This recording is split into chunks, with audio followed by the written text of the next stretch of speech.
Ivory Coast, officially called the Republic of Côte d'Ivoire, sits on the southern coast of West Africa, facing the Gulf of Guinea. At first glance, it may look like one country among many on the map.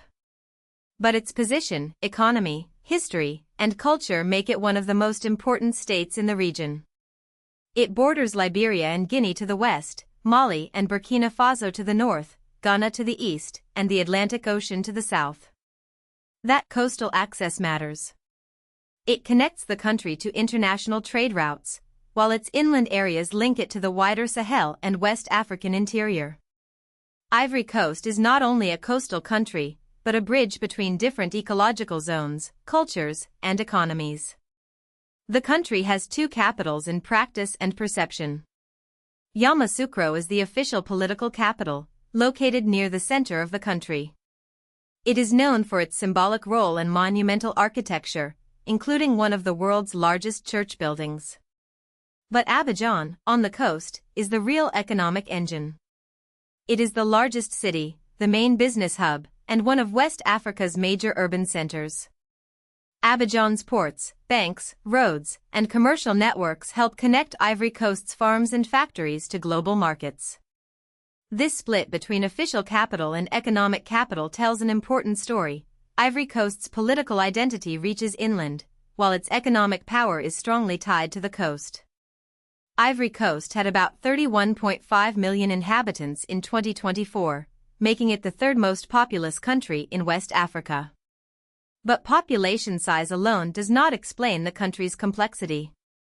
Its people speak around 78 languages, reflecting deep ethnic, regional, and cultural diversity. French is the official language, inherited from the colonial period and used in government, education, and national media. Yet many indigenous languages remain central to everyday life, including Baol, Bet, Daïla, Dan, Onin, and Sibera Sinufo. This creates a layered linguistic world. A person may use a local language at home, French in school or administration, and another regional language in trade. Religion in Ivory Coast is also diverse. Large parts of the population follow Islam, Christianity, or traditional belief systems, and these identities often overlap with local customs and community practices. Traditional faiths can include animist elements, where spiritual meaning is connected to ancestors, places, natural forces, and rituals. This diversity is not just a background detail. It shapes festivals, family life, politics, and regional identity.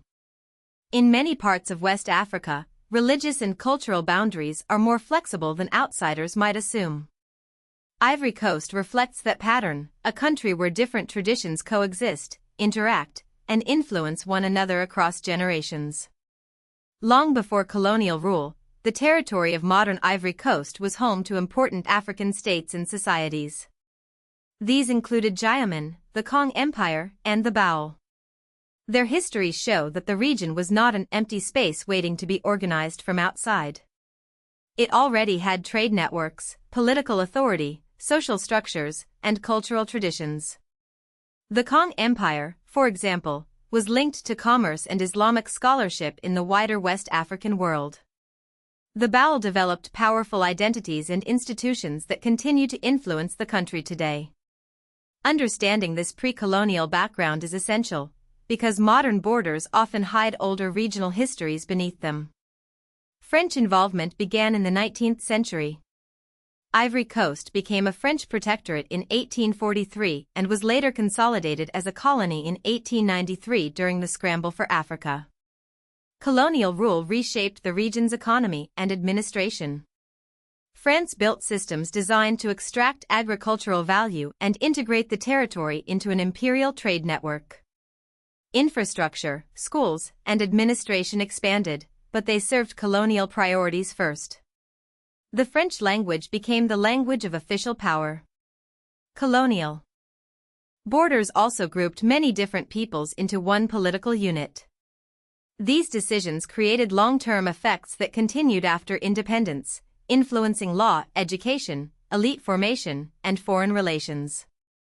Ivory Coast became independent in 1960 under Félix Houphouët-Boigny, who remained the country's dominant leader until 1993. His long rule shaped the early identity of the new state. Compared with many neighbors, Ivory Coast was seen as relatively stable. Houphouët-Boigny maintained close ties with France and encouraged an economy based on agricultural exports, especially cocoa and coffee. He also built relationships with surrounding West African countries.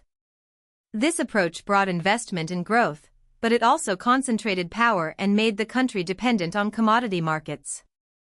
The early decades after independence looked successful, but beneath that success were vulnerabilities that would become clearer later.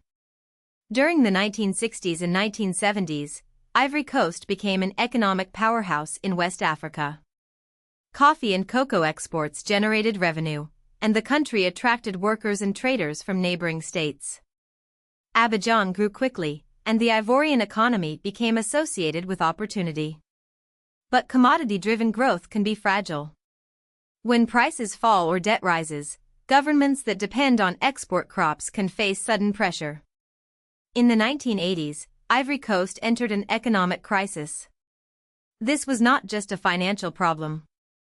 Economic stress affected employment, public services, migration politics, and trust in the state.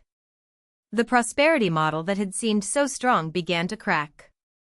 The period after Houphouët-Boigny's death brought political instability. A coup d'état took place in 1999, breaking the image of Ivory Coast as unusually stable. Then came two civil wars, the first from 2002 to 2007, and the second during the 2010 to 2011 crisis. These conflicts were rooted in questions of identity, citizenship, regional division, land, elections, and power. They damaged the economy and society, and they showed how quickly political disputes can become national fractures. The violence also mattered beyond Ivory Coast's borders, because the country was deeply connected to regional migration and trade. Instability in Ivory Coast affected much of West Africa. After 2011, Ivory Coast entered a new phase of peace, reconstruction, and rapid economic growth. From 2012 to 2023, its economy grew by an average of about 7.1% per year in real terms. That made it one of the fastest-growing economies in Africa and even one of the fastest in the world during that period. Roads, buildings, investment, and trade expanded. In 2023, Ivory Coast had the second highest GDP per capita in West Africa, behind Cape Verde. This recovery shows how much potential the country has when political stability returns. But growth numbers alone do not tell the whole story.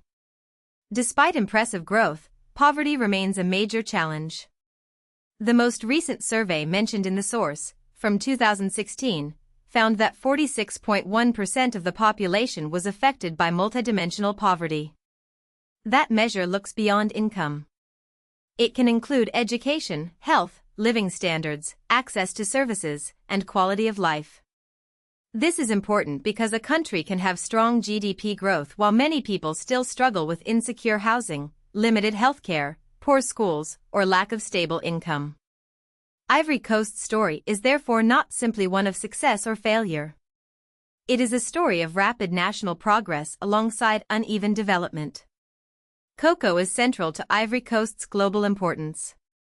As of 2023, the country was the world's largest exporter of cocoa beans. That means millions of chocolate bars, desserts, and cocoa products around the world begin with farms in Ivory Coast. Much of this production comes from smallholder farmers, not giant industrial plantations. This creates both opportunity and vulnerability. Cocoa exports bring foreign income and make the country essential to global supply chains. But small farmers can be exposed to changing prices, weather risks, land pressure, and limited bargaining power. The global chocolate industry depends heavily on Ivorian labor, land, and climate. Ivory Coast is best understood as a country of contrasts, inland and coastal, traditional and modern, diverse and nationally unified, fast-growing yet still unequal. It has survived colonial rule, one-party dominance, economic crisis, coups, civil wars, and reconstruction. Today, it stands as one of West Africa's most influential economies, with Abidjan acting as a regional commercial hub and cocoa giving it global relevance. But its future depends on more than export growth. The key questions are whether prosperity can reach more people, whether institutions can remain stable, and whether an agriculture-heavy economy can adapt. Ivory Coast's importance is already clear. Its next challenge is turning growth into broad, lasting development. If you found this helpful, please like this video and subscribe for more explainers.